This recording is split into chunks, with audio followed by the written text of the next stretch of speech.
Hi, I'm Wes Allen with DM Tales, and today I'm going to be looking at Index Card RPG Master Edition. Let's roll it.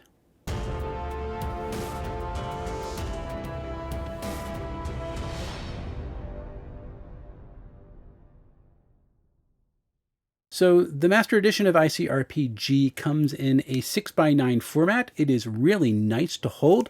Not quite as small as the digest size for Old School Essentials, but very compact and portable. I like it a lot.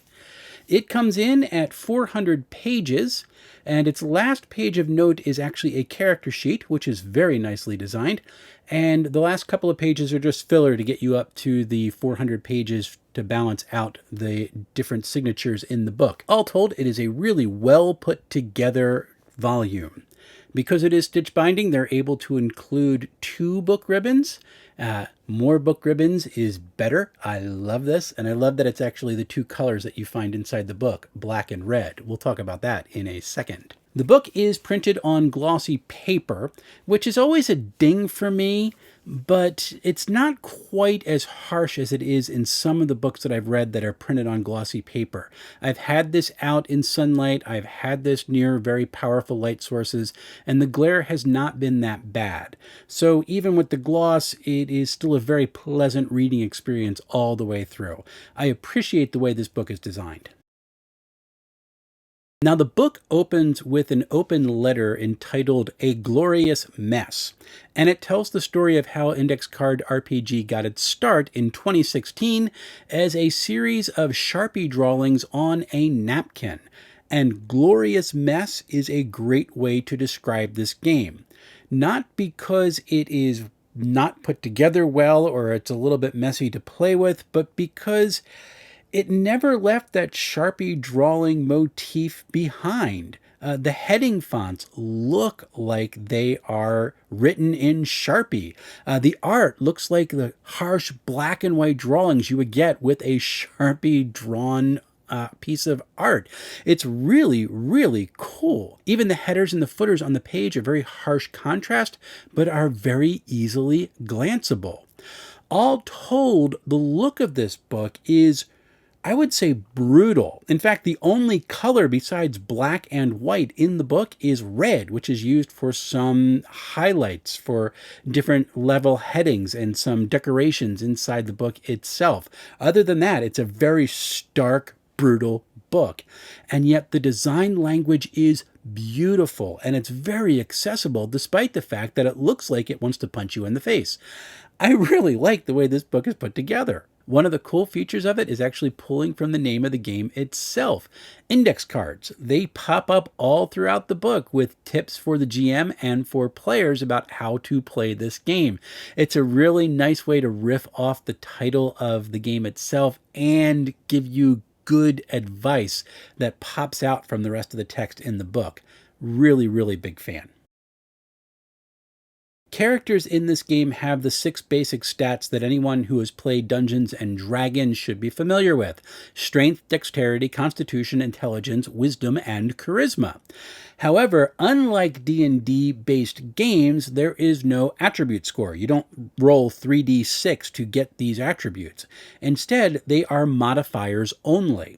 Players begin play with 6 points that they can apply to the different attributes as they see fit. And if they want to be a specialist who can only do one thing really, really, really, really, really well, they could put all 6 points into one attribute and off they go at this specialized hero. And if they want to be a little bit more of a jack of all trades, they can pick 1 for each or maybe 1 or 2 for a couple of them. It's a really neat idea. There's also one derived stat inside the game, and this is defense. This is your con modifier plus your loot bonus, whatever armor that you happen to have on at the time. The way defense gets used, I'll talk about a little bit later. Characters also have a life form. This is what other games are calling things like species or ancestry at this point. The traditional language for it is race. We're moving away from that for a lot of more modern games. The life form that you play is determined by your setting. And there are actually 5 settings which are included inside the Index Card RPG Master Edition book. You have straight fantasy, science fiction, a Haunted West setting, street heroes, and an Ice Age setting, which kind of shocked me by how much I actually enjoyed it. Your life form will also modify your stats. It typically gives you a +1 to 2 different attributes, and it will also give you some base hints and ideas for your motivation for your character. Why is this particular example of this life form out in the adventuring landscape? All in all, it's a really well balanced and nicely designed concept. The closest thing you have to a class in this game is called a type. This is also based on the setting that you are playing. Your type is very important because it gives you your starting ability, your starting loot, what special things you're actually going to have, and will give you a list of milestone abilities and mastery abilities that you can get as gameplay progresses. And advancement is rather interesting because it's handled by these milestone awards. There's no experience points inside Index Card RPG. Instead, milestone awards are given out by GM discretion.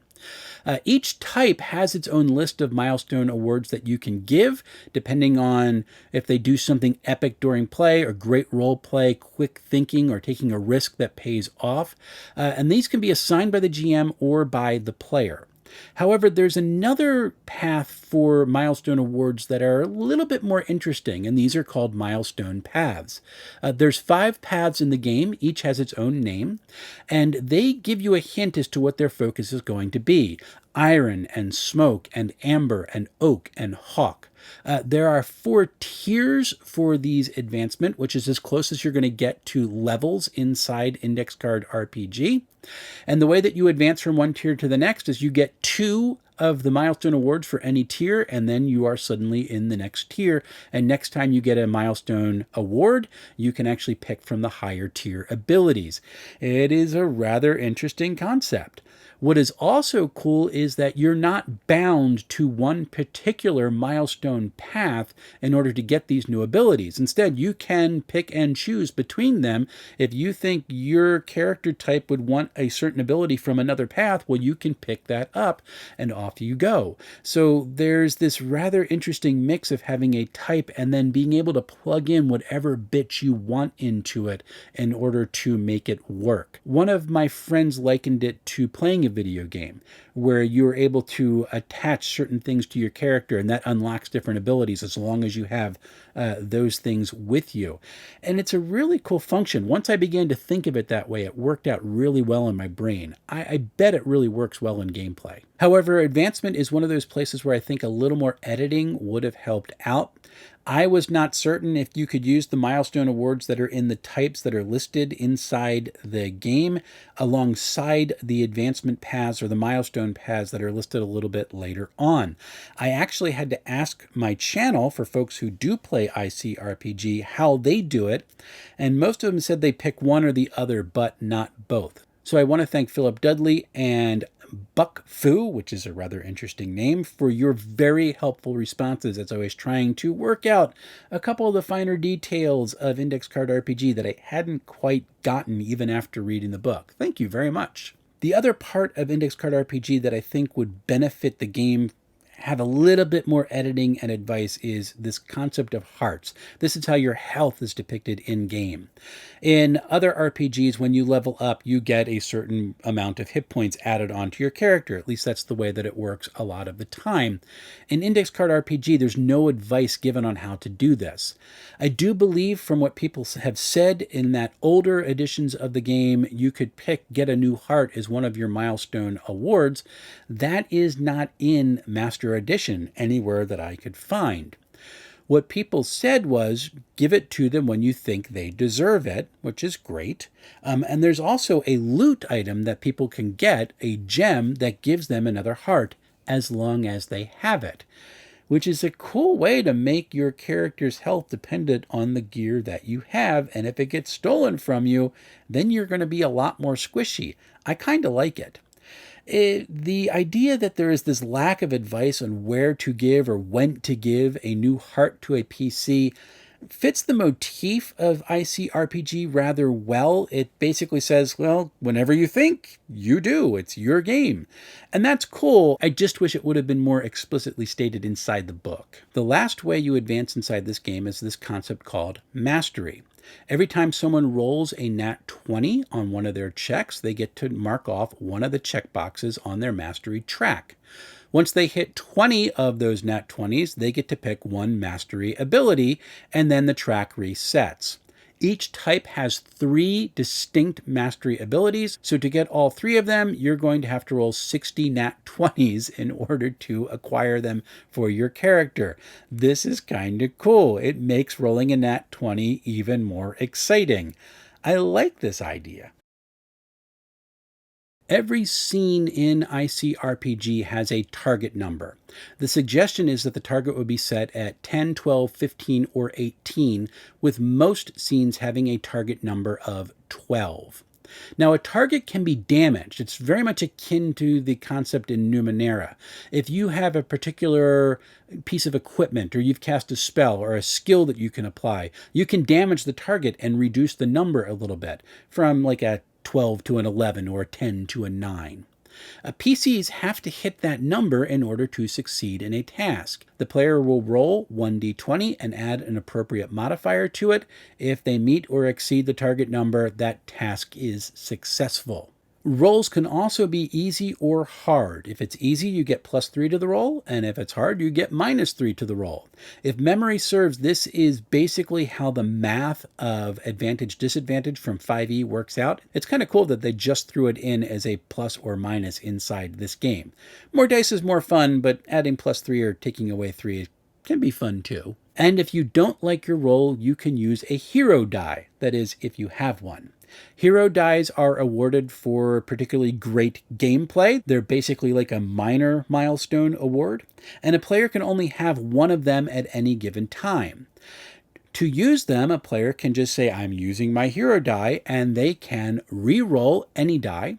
They can add a d12 to any roll that they want. That's kind of cool. Or they can be altruistic and say, hey, this guy in my party is in a very dire strait. I'm going to give them my hero die and let them decide how they're going to use it. I like this idea.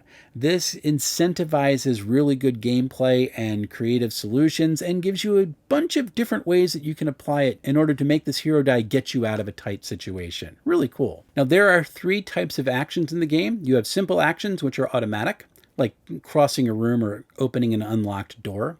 You have checks, which are instant but uncertain. So if you are dodging a trap, that is an instant check. You're going to roll a 1d20 and add one of your attribute modifiers to it. And then you have this thing called attempts, and this is where Index Card RPG really sticks out. This is tasks which are uncertain, but they're not instantaneous. They take time. So you roll the 1d20 to succeed, and you apply your ability modifier to it that's appropriate for that task.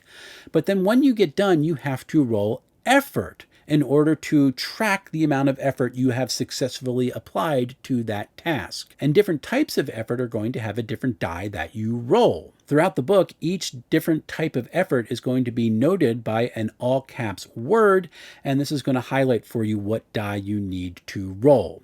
It's not totally consistent. Every now and again, you're told that you need to roll certain dice for damage, and it does take a little getting used to, but once it clicks, you're like, oh, I know what that is. I have to roll this die. It's really cool. The different types of effort that you can apply are basic. This is for things like bare fisting things. That rolls a d4.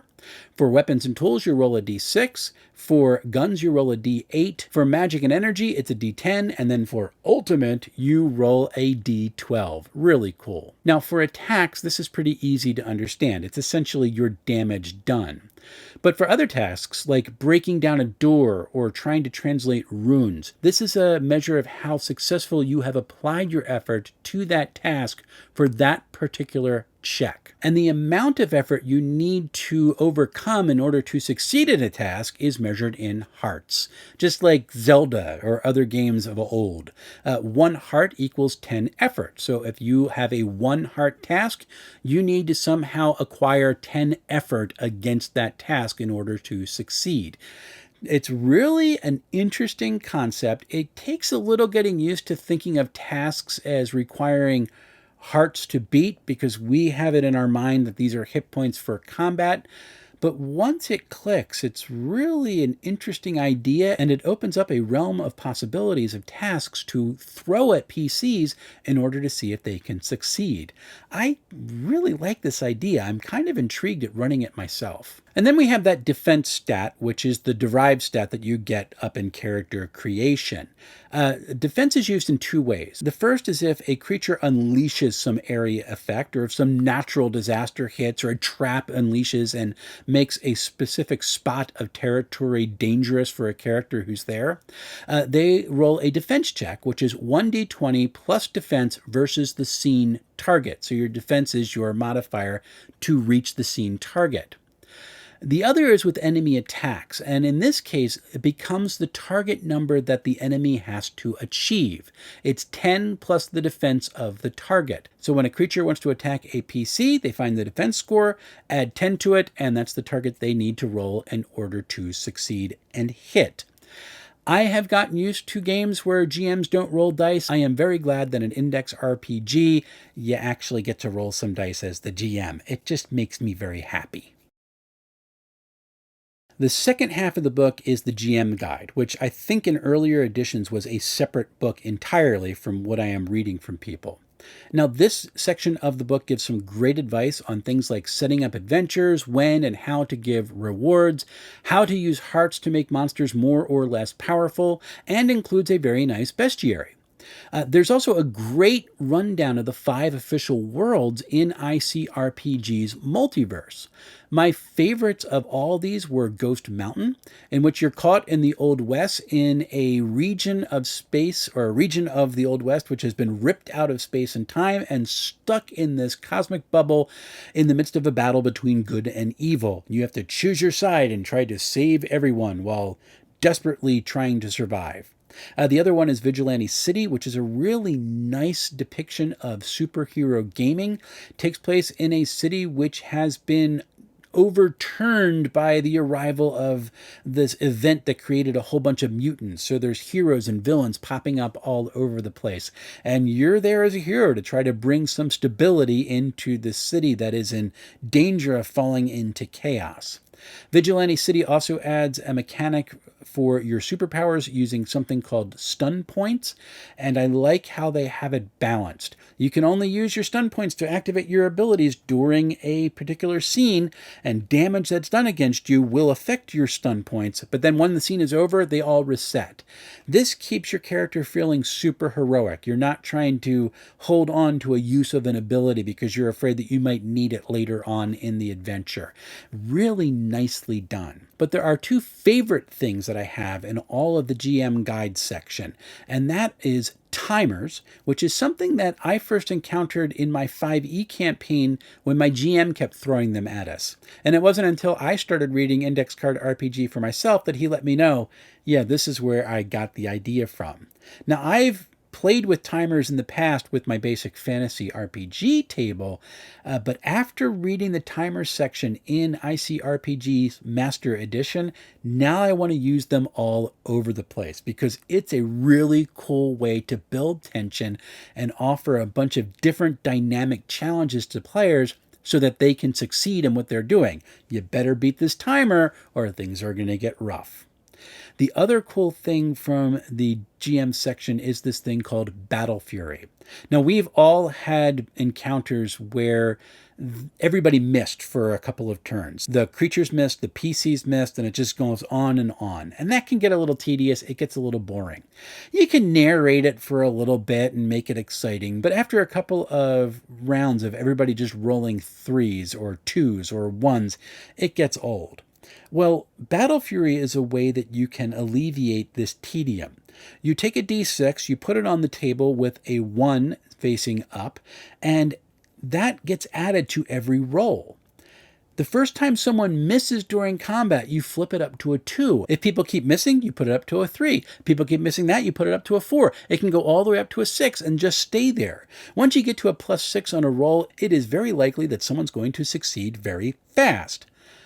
But as soon as someone succeeds, the die resets and goes back down to a 1. It's this idea of the pent-up rage of missing all these attacks. It finally overwhelms the hero, who just throws themselves at an enemy with total disregard for their own safety. And once that stress is expended and the damage is done, now they're breathing a little easier and they can think more clearly again.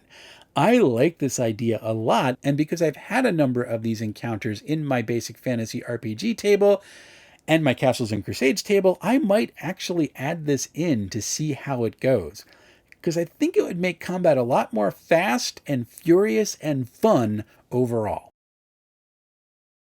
So Index Card RPG's Master Edition is an amazing game. I do think there's some editing that could be done that would make it a little bit more clear and offer a little bit more consistency. But all in all, even with that, it's very easy to pick up and grasp for the basic concepts of the game. So if you're looking for something that doesn't have a whole lot of crunch, it's a very simple system, but it has an immense amount of flexibility, then this is a game worth checking out. If you want to get the game for yourself, you can get it from Modiphius. However, the version I have, that nice stitch binding hardback, that's currently out of print in the US. When it is in print, it sells for $45.81. You can get the PDF from Modiphius right now for $17.67, which is an odd price for a PDF, but I wouldn't recommend doing that. Instead, I would actually go over to DriveThruRPG, where you can currently get the softcover print on demand and PDF combo for $16.50. That is a kick-butt price for a really nice game, and I think the combination of the book's size with its length really would lend it to be a very readable book, even without the flexibility of the spine that a print stitch binding has. But unfortunately, the print-on-demand version is not going to get you the cool book ribbons. Sacrifices have to be made. Still, for $16.50 plus shipping, that's not a bad deal. So coming up, I am well into my read of Numenera Destiny. I'm hoping I can get that review done before July hits.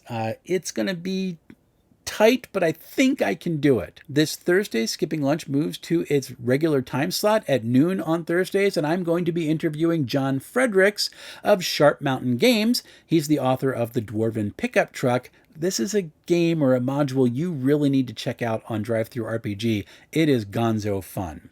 We're going to be talking about what got us into the hobby and what keeps us in this really incredible hobby space. Folks, if you want to continue to support the channel, I invite you to join my Patreon. I just have it set up for Buy Me a Cup of Coffee at this point. That helps me with things like web hosting and buying new games and supporting Kickstarters and getting some new equipment if I need it. This is really beneficial for me, so if you're able to do that, I would be most grateful. If you're not able to do that and you just want to buy cool merch, I invite you to check out my shop where I have mugs and t-shirts and beer steins and some other cool stuff. All that money goes back to supporting the channel and keeping me doing all this fun stuff for me and for you. I am greatly appreciative for my patrons who have already joined the channel. I am also very grateful for all the folks who watch these videos, comment, subscribe, and share. It really means a lot. So until we meet each other again, folks, happy playing, everyone.